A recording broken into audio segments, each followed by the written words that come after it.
Welcome to free online physics study by Sitre sir. Sitre सरांच्या free online physics स्टडीमध्ये सर्वांचं सहर्ष स्वागत.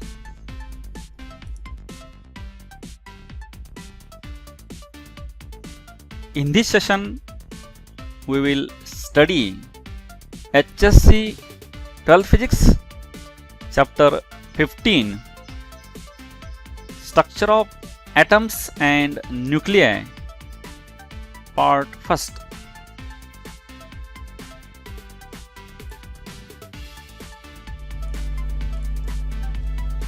Introduction. Scientist Leucippus 370 BC and Democritus 460 to 370 BC. Matter is made of individual parts called atoms. The scientist Leucippus आणखीन Democritus यांनी study करून असं prediction केलेलं आहे की मॅटर जे आहे हे मॅटर इंडिव्हिज्युअल पार्टिकल जे आहेत यापासून बनलेले आहेत आणि त्याला त्यांनी ॲटम असं नाव दिलेलं आहे. तर हे 370 आणखीन BC जे आहे म्हणजे बिफोर ख्रिस्ट म्हणजे येशू ख्रिस्त जे आहे त्यांच्या जन्मापूर्वी 370 वर्षापूर्वी हे त्यांनी ॲटमविषयी अभ्यास करून सांगितलेला आहे. याच्यानंतर नेक्स्ट सायंटिस्ट डॉल्टन जे आहेत हे 1766 to 1844 आता त्यांचा लाईफ स्पॅन आहे. त्याच्यामध्ये यांनी त्यांचा अभ्यास करून ॲटमविषयी परत त्यामध्ये आणखीन अभ्यास करून ही थेरी थोडी मॉडिफाय केलेली आहे. त्यामध्ये त्यांनी परत ॲटम जे आहे हा matter is made up of indestructible particles. तर मॅटर जे आहे संपूर्ण विश्वामधल्या वस्तू जे आहेत ह्या इनडिस्ट्रक्टिबल पार्टिकल्सपासून बनलेल्या असं त्यांनी त्यांच्या थेरीनुसार मांडलेलं आहे. त्यानंतर atoms of a given element are identical. तर प्रत्येक एलिमेंटचे ॲटम जे असतात हे ॲटम्स आयडेंटिकल म्हणजे एक समान असतात, एकसारखे असतात. त्यानंतर atoms can combine with other atoms to form a new substance. तर एक ॲटम हा दुसऱ्या ॲटमबरोबर आपण कंबाईन करून वेगवेगळे सबस्टन्स फॉर्म होतात, वेगवेगळे पदार्थ तयार होतात. असे हे सायंटिस्ट डॉल्टन जे यांनी अभ्यास करून या मॅटरविषयी ॲटम्सविषयी हे त्यांची गृहीतकं मांडलेली आहेत. त्याच्यानंतर नेक्स्ट आहेत J Thomson 1856 to 1940 who discovered electrons in 1887. आता त्याच्यानंतर सायंटिस्ट जे थॉम्सन जे आहेत यांनी ह्या ॲटमविषयी अभ्यास करून त्यामध्ये परत ह्या ॲटम्समध्ये इलेक्ट्रॉन्सचा शोध लावलेला आहे त्यांनी 1887 मध्ये. तर ह्या ॲटम्समध्ये इलेक्ट्रॉन पण असतात हे त्यांनी शोधून काढलेलं आहे. He then proceeded to give his atomic model which had some deficiencies and was later improved by Ernest Rutherford 1871 to 1937 and Niels Bohr 1885 to 1962. तर हे यांचे जे थॉम्सनचे जे ॲटॉमिक मॉडेल आहे त्यांनी ॲटम्सविषयी परत अभ्यास करून ॲटमचे मॉडेल मांडलेलं होतं. त्यामध्ये काही डेफिशियन्सी होत्या. हे डेफिशियन्सीमुळे ते मॉडेल फेल झालं. पण त्याच्यामध्ये ह्या डेफिशियन्सीमध्ये या मॉडेलमध्ये सर अर्न्स्ट रुदरफोर्ड आणखीन नील्स बोहर यांनी याच्यामध्ये या ॲटमच्या मॉडेलमध्ये मॉडिफाय केलेलं आहे आणि परत त्याच्यामध्ये मॉडिफाईड हे ॲटमचं स्ट्रक्चर थेरी पुढं त्यांनी पुटफोर्थ केलेलं आहे.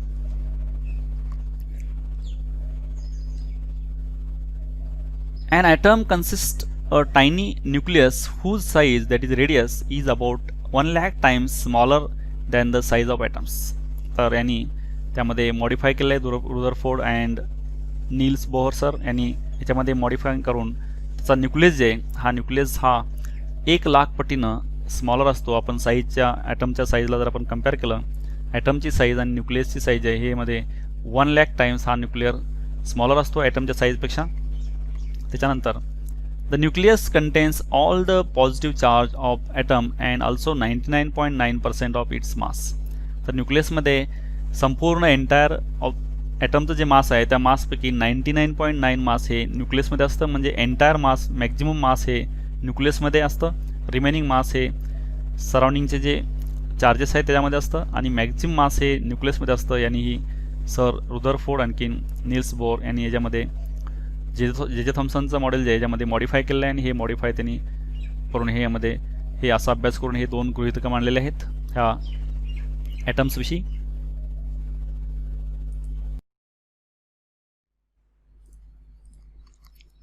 Next one is Thomson's atomic model 1903.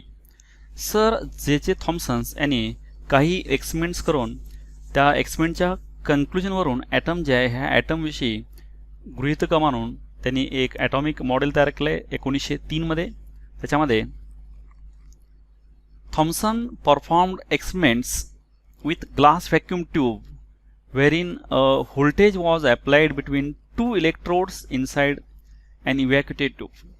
Sir Thomson यांनी तर व्हॅक्यूम ट्यूबमध्ये कॅथोड आणि ॲनोड जे इलेक्ट्रोड्स ह्या इलेक्ट्रोड्सना पोटेन्शियल अप्लाय केलं आहे आणि पोटेन्शियल अप्लाय केल्यानंतर the cathode was seen to emit rays which produce a glow when they stuck the glass behind the anode. तर त्याच्यामध्ये कॅथोडमधून एक त्यांना रे इमिट झालेला मिळाला आहे आणि तो ॲनोडला जाऊन स्टिक झालेला आहे. The rays are made up of negatively charged particles which he called electrons. तर त्यांना जे रे आढळून आले होते ते ॲनोडकडे गेल्यानंतर त्यांनी ते निगेटिव्ह चार्ज होते आणि त्या निगेटिव्ह चार्जला त्यांनी इलेक्ट्रॉन्स असं नाव दिलं. This demonstrated that atoms are not indestructible. ह्याच्यावरून त्यांनी ॲटम हा इनडिस्ट्रक्टिबल आहे हे सांगितलं. आणखीन they contain electrons which are emitted by the cathode. तर त्यामध्ये इलेक्ट्रॉन असतात जे कॅथोडमधून इमिट झालेले आहेत ॲनोडकडे गेलेले आहेत. According to this model, an atom is a sphere having uniform positive charge in which electrons are embedded. तर यांच्या मॉडेलनुसार हा ॲटम म्हणजे हा एक स्पेरिकल ऑब्जेक्ट आहे, स्पियर आहे आणि ह्या स्पियरमध्ये इलेक्ट्रॉन्स एम्बेडेड असतात. This model is referred to as plums pudding model. याच मॉडेलला प्लम्स पुडिंग मॉडेल सुद्धा म्हणतात.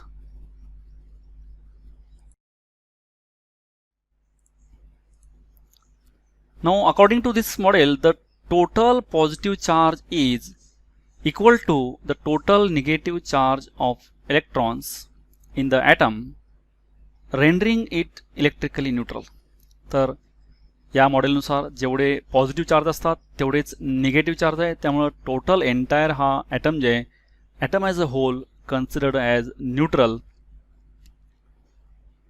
As the whole solid sphere is uniformly positively charged, the positive charge cannot come out and only the negatively charged electrons which are small can be emitted. तर संपूर्ण entire sphere जे हा sphere positive charge consider केलेला आहे आणि त्या positive चार्जमध्ये negative charge हे embedded असतात, त्यामुळे पॉझिटिव्ह चार्ज हे बाहेर येत नाहीत तर फक्त निगेटिव्ह चार्जेस जे आहेत हे एवढेच बाहेर येऊ शकतात त्या स्पियरमधून. The model also explain the formation of ions and ionic compounds. तर या मॉडेलनुसार आयनचं फॉर्मेशन जे आहे आणखीन आयोनिक कंपाऊंड जे आहे यांचं कंपाऊंडचं फॉर्मेशन्स हे मॉडेल एक्सप्लेन करू शकतं. However, further experiment on structure of atoms which are described showed the distribution of charges to be very different than that was proposed in Thomson's model. तर हे थॉम्सनची काही ॲझम्पशन्स आहेत, पण काही त्याच्यानंतर एक्सप्लेन केल्यानंतर हे जे ॲझम्पशन्स होते ह्या इलेक्ट्रॉन्सविषयी किंवा मॉडेलविषयी तर त्याच्यामध्ये काही त्रुटी आढळलेल्या आहेत.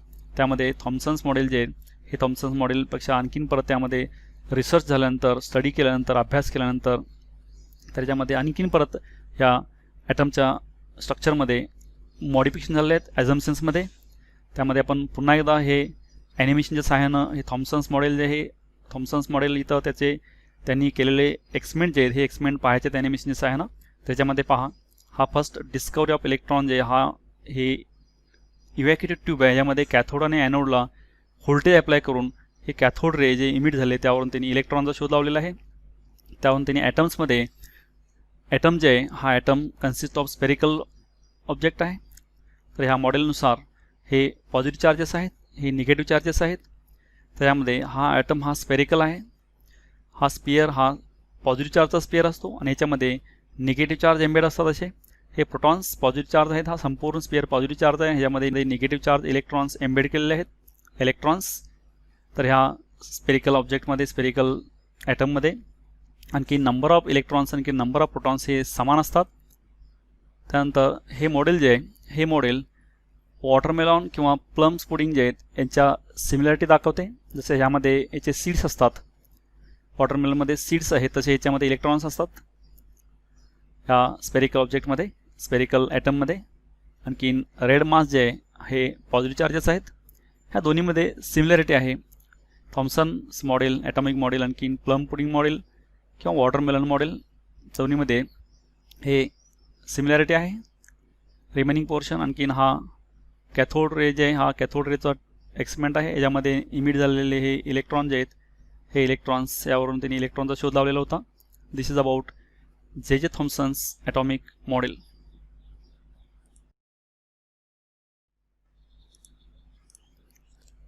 Next one is Geiger Marsden experiment. तर याच्यामध्ये सायंटिस्ट गायगर आणि मार्सडन यांनी टुगेदर वन एक्सपेरिमेंट केलं आहे. त्याचे हे एक्सपेरिमेंटल सेटअप आहे, याचं ॲनिमेशन. तर याच्यामध्ये alpha particles from a source were collimated, that is focused into narrow beam and were made to fall on a gold foil. तर सोर्स ऑफ अल्फा पार्टिकल जे डायग्राममध्ये दाखवले यातून हा अल्फा पार्टिकलचा बीम जे आहे हा एका पर्टिक्युलर कॉलिमेटरमधून पास केला आहे युनिफॉर्म बीम फॉर्म होण्यासाठी. आणि हा युनिफॉर्म बीम जे आहे हा गोल्ड फॉईल जे आहे गोल्ड फॉईलवरती इन्सिडेंट केला. इथे ॲनिमेशनमध्ये दाखवले पहा. हा अल्फा पार्टिकलचा बीम जे आहे हा या कॉलिमेटरमधून पास होऊन युनिफॉर्म बीम जे हा गोल्ड फॉईलवरती इन्सिडेंट झालेला आहे. The scattered particles produced scintillations on the surrounding screen.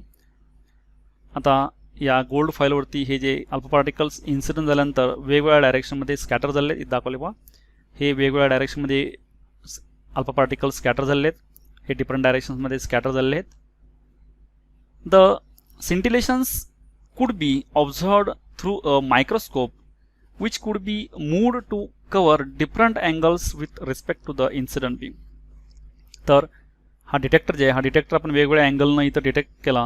हे डिटेक्टर मूव्ह केला आणि मूव्ह केल्यानंतर वेगवेगळ्या डायरेक्शनमध्ये स्कॅटर झालेले जे पार्टिकल्स आहेत हे जर स्टडी केले तर स्टडी केल्यानंतर यामध्ये हे जे अल्फा पार्टिकल जे आहेत हे असे यामध्ये इन्सिडेंट झाल्यानंतर असे डिफरंट डायरेक्शनमध्ये स्कॅटर होतात. पहा हे गोल्ड फॉईलचे ॲटम्स आहेत आणि गोल्ड फॉईलच्या ॲटमवरती हे ग्रीन कलरचे अल्फा पार्टिकल्स दाखवले आहेत ग्रीन कलरनं. हे डिफरंट डायरेक्शनमध्ये स्कॅटर होत आहेत आणि स्कॅटर होऊन वेगवेगळ्या डायरेक्शनमध्ये स्कॅटर झाल्यानंतर प्रत्येक वेगवेगळ्या अँगलमध्ये किती हे पार्टिकल्स डिटेक्ट झाले हा डिटेक्टरनं डिटेक्ट केलेला आहे. या अँगलला इकडे वेगवेगळ्या थिटा अँगलसाठी हे किती पार्टिकल्स डिटेक्ट झाले हे डिटेक्ट केलेलं आहे ह्या डिटेक्टरच्या सहाय्यानं. आणि याच्यावरून त्यांनी काही कन्क्लुजन केले आहेत गायगर मार्सडन या सायंटिस्टनी.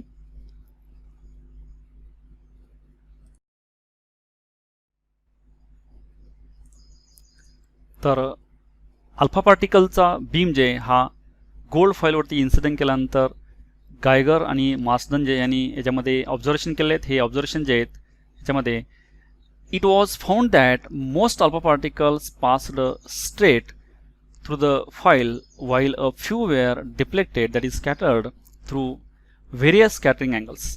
तर मॅक्झिमम पार्टिकल जे आहेत हे स्ट्रेट लाईनमध्ये मूव्ह झाले आहेत. डायग्राममध्ये दाखवले वा हे मॅक्झिमम पार्टिकल्स असे जवळपास अप्रॉक्सिमेटली स्ट्रेट लाईनमध्ये पास झाले आहेत आणि थोडेसे पार्टिकल्स हे वेगवेगळ्या अँगलनं स्कॅटर झाले आहेत डिफ्लेक्ट झाले आहेत.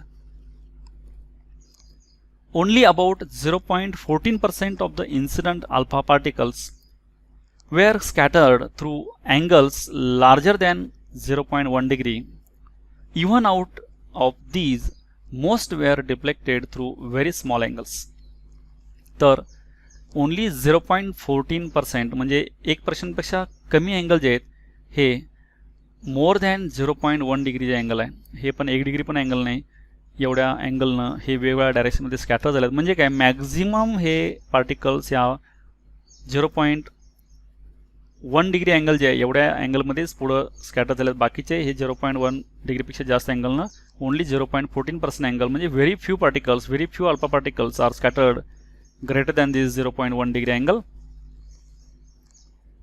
About one alpha particle in 8000 was deflected through angle larger than 90 degree and fewer still were deflected through angle as large as 180 degree.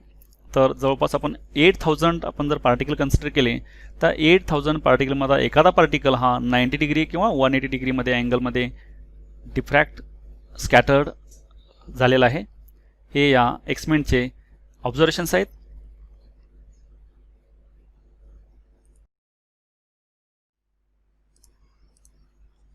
Next one is Rutherford's atomic model.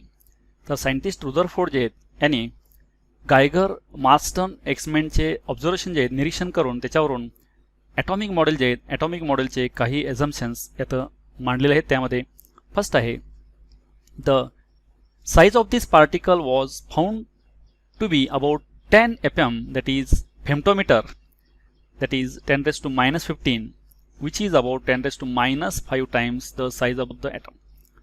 तर हे जे particle जे आहेत हे पार्टिकलची size जे आहे 10 फेम्टोमीटर म्हणजेच 10 raised to minus 15 म्हणजेच जवळपास 10 raised to minus 5 times the size of the atom. तर ॲटम साईजच्या 10 raised to minus 5 times हे पार्टिकल असतात. हे पार्टिकल त्यांना ऑब्झर्व झालेले आहेत, मिळालेले आहेत.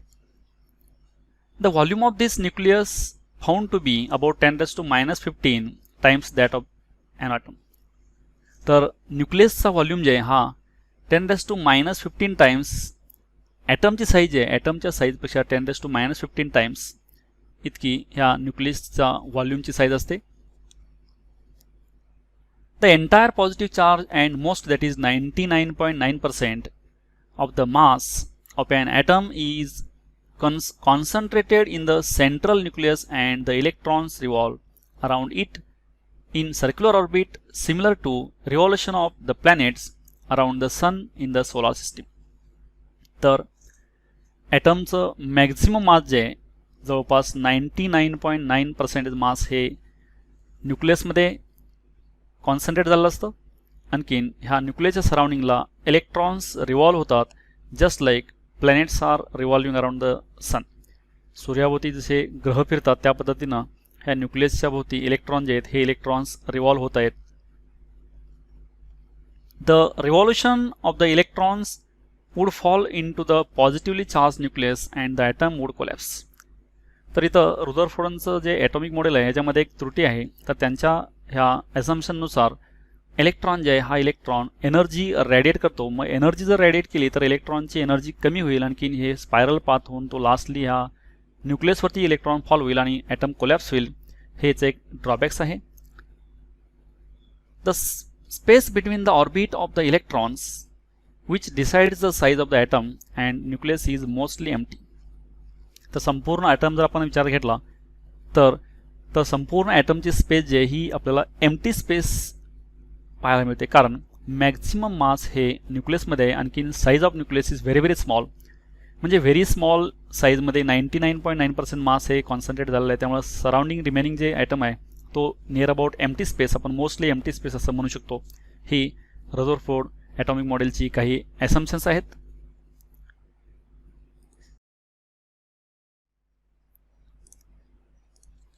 Next one is difficulties with Rutherford's model.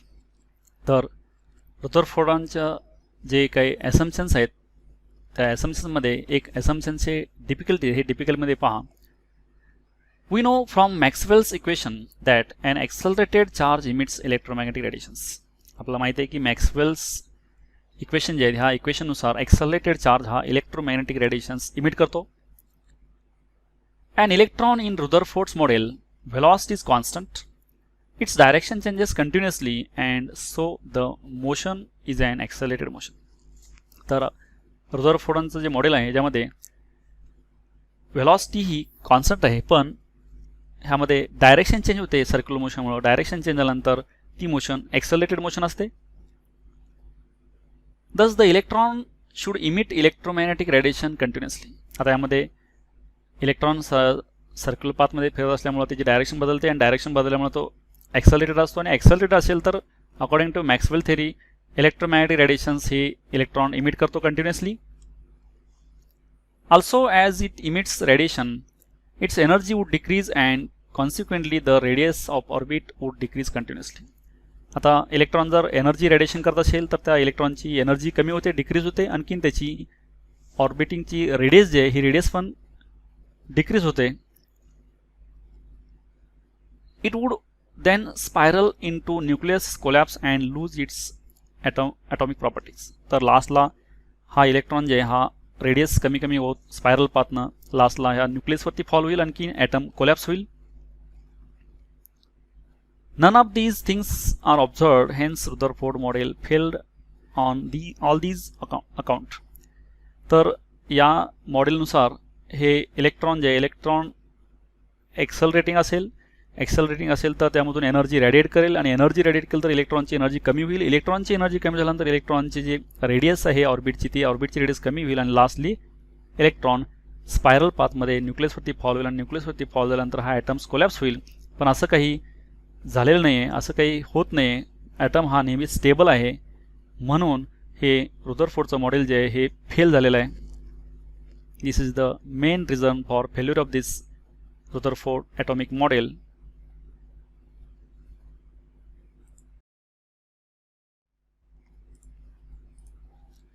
Next one is atomic spectra. तर there are two types of atomic spectra. First one is continuous emission spectrum. तर ॲटॉमिक स्पेक्ट्रममध्ये दोन प्रकारचे स्पेक्ट्रम आहे. त्यामध्ये पहिला प्रकार आहे कंटिन्युअस इमिशन स्पेक्ट्रम. त्याच्यामध्ये we know that when a metallic object is heated it emits radiation of different wavelength. आपण एखाद्या मेटॅलिक ऑब्जेक्टला हीट केल्यानंतर तो मेटॅलिक ऑब्जेक्ट वेगवेगळ्या डिफरंट वेवलेंथचे रेडिएशन्स इमिट करतो, बाहेर टाकतो, उत्सर्जन करतो. When this radiation is passed through a prism, we get a continuous spectrum. तर ही रेडिएशन जी आहेत ही रेडिएशन्स आपण एखाद्या प्रिझममधून पास केली तर आपल्याला कंटिन्युअस स्पेक्ट्रम मिळतो, वेगवेगळ्या डिफरंट वेवलेंथचा कलरचा स्पेक्ट्रम मिळतो. फॉर एक्झाम्पल व्हाईट लाईट आपण सनलाईट जर आपण प्रिझममधून पास केल्यानंतर त्यामध्ये 7 लाईटची ही आपल्याला स्पेक्ट्रमची लाईट मिळते, कंटिन्युअस स्पेक्ट्रम. तर second type of atomic spectra जे आहे line emission spectrum.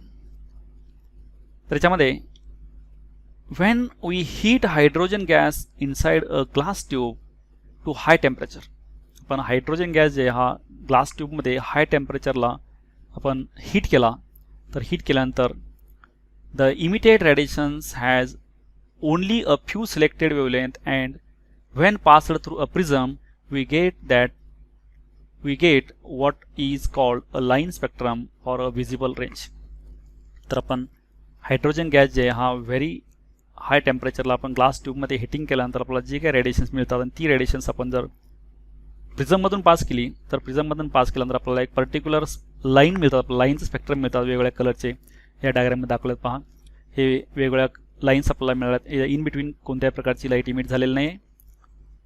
It shows that hydrogen emits radiations of wavelength 410, 434, 486 and 656 nanometer and does not emit any radiation with wavelength in between these wavelengths.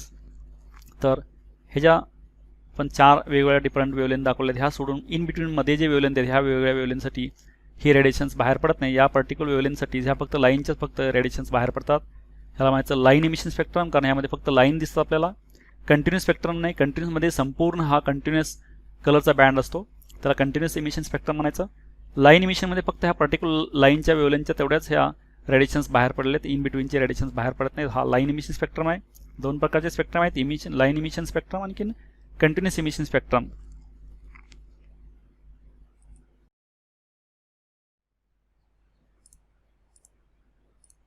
Now consider this Lyman, Balmer and Paschen series in hydrogen spectrum. Here the lines seen in the spectrum are called emission lines. ज्या spectrum मधून ज्या काही lines बाहेर पडल्यात त्या lines आपण emission line म्हणतो. Hydrogen atom also emits UV, IR and long wavelengths. Ultraviolet, infrared आणि लॉंग वेवलेंथच्या हायड्रोजन ॲटम हे रेडिएशन्स इमिट करतो. डिपेंडिंग अपॉन ट्रान्झिशन, कोणत्या एनर्जी लेवलमधून कोणत्या एनर्जी लेवलमध्ये इलेक्ट्रॉन ट्रान्झिट झाला त्यावरती हे डिपेंडिंग अपॉन UV, IR आणि लॉंग वेवलेंथ असतात. The spectral line names starting from shorter wavelength that is called Lyman series, Balmer series Paschen series and bracket series and P fund series etcetera. तर वेगवेगळ्या ट्रान्झिशनसाठी म्हणजे first orbit जे आहे, पहिल्या ऑर्बिटमध्ये electron transition झाला समजा second third fourth वेगवेगळ्या higher ऑर्बिटमधून, त्यावेळी जी स्पेक्ट्रम इमिट होतो तो लायमन सिरीज असते, हे दाखवल्या डायग्राममध्ये पहा. त्यानंतर सेकंड एनर्जी लेवलमध्ये इलेक्ट्रॉन ज्यावेळी हायर ऑर्बिट म्हणजे थर्ड फोर्थ फिफ्थ या सर्व हायर ऑर्बिटमधून इलेक्ट्रॉन जंप होतो त्यावेळी जी लाईट इमिट होते त्याला आपण बाल्मर लिमिट म्हणतो, बाल्मर सिरीज. नेक्स्ट थर्ड जे आहे, थर्ड ऑर्बिटमध्ये इलेक्ट्रॉन फोर्थ फिफ्थ सिक्स्थ यावरच्या हायर एनर्जीमधून ज्यावेळी electron higher to lower transition होतो त्यावेळी जी लाईट इमिट होते ते स्पेक्ट्रम जे आहे त्याला आपण पाशन सिरीज म्हणतो. असे हे कमी वेवलेंथपासून शॉर्टर वेवलेंथकडून लॉंगर वेवलेंथकडे, म्हणजे शॉर्टर हे लायमन आहे त्याच्यापेक्षा जास्त वेवलेंथ बाल्मर, त्याच्यापेक्षा जास्त पाशन, नेक्स्ट ब्रॅकेट आणि फंड सिरीज, असे वेगवेगळे स्पेक्ट्रल लाईन सिरीज आहेत. Schematic diagram for the first 3 series are shown in figure. आता पहिले 3 सेरीजचे फक्त डायग्रामात दाखवलेलं आहे. हे लाईन इमिशन स्पेक्ट्रम आहे हायड्रोजनचा. The observe wavelength of the emission line are found to obey the relation. आता ह्या ज्या लाईन आहेत ह्या लाईन हे रिलेशन ओबे करतात, म्हणजे 1/λ that is wavelength, R is Rydberg constant 1/n² - 1/m². N आणि एम जे आहेत ह्या एनर्जी लेवल आहेत. या एनर्जी लेवलमधून एममधून इलेक्ट्रॉन एनमध्ये येतो, म्हणजे एम नंबरच्या एनर्जीमधून इलेक्ट्रॉन एन नंबरच्या एनर्जीमध्ये ट्रान्झिशन होतो, जम्प करतो. त्यावेळी जी इमिट झालेली वेवलेंथ आहे ही वेवलेंथ लॅम्बडा ह्या इक्वेशन आपण कॅल्क्युलेट करू शकतो.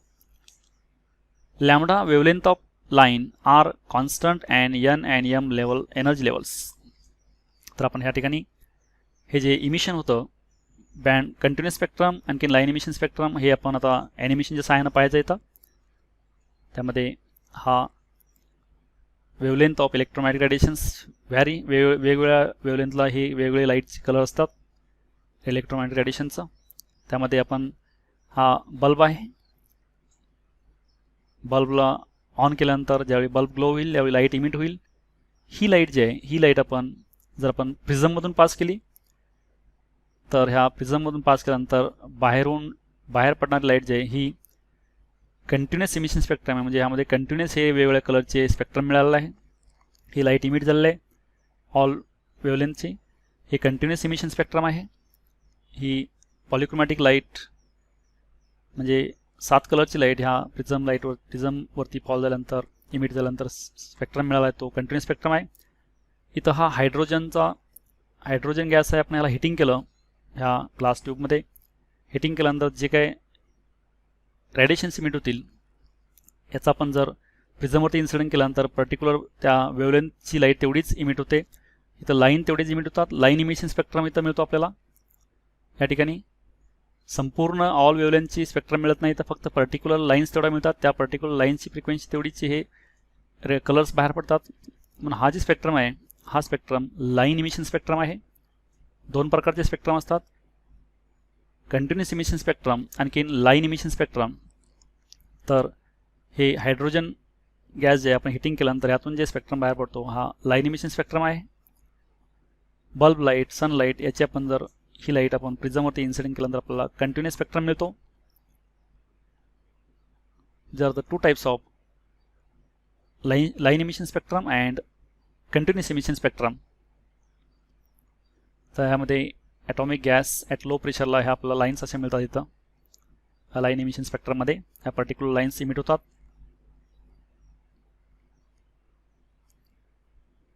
हा हायड्रोजनचा सोर्स आहे. हे पर्टिक्युलर लाईन सप्लाय इथं मिळालेले आहेत वेगवेगळ्या कलरच्या वेगवेगळ्या वेवलेंथच्या. लाईन इमिशन स्पेक्ट्रम आहे.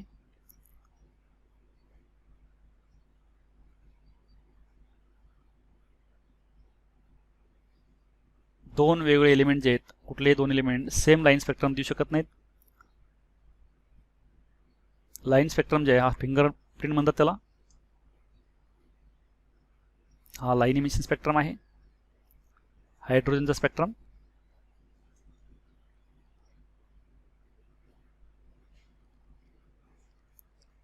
ह्या पर्टिक्युलर लाईन तेवढंच आपल्याला इथे मिळाल्या आहेत. संपूर्ण स्पेक्ट्रम मिळत नाही यामध्ये. कंटिन्युअस स्पेक्ट्रम नाही, हा फक्त लाईन्स आहेत. पर्टिक्युलर लाईन्स जे आहेत त्याचा फक्त स्पेक्ट्रम इथं ऑब्टेन झालेला आहे, मिळालेला आहे स्क्रीनवरती.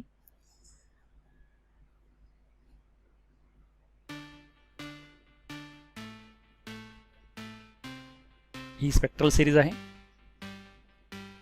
वेगवेगळ्या कलरचे.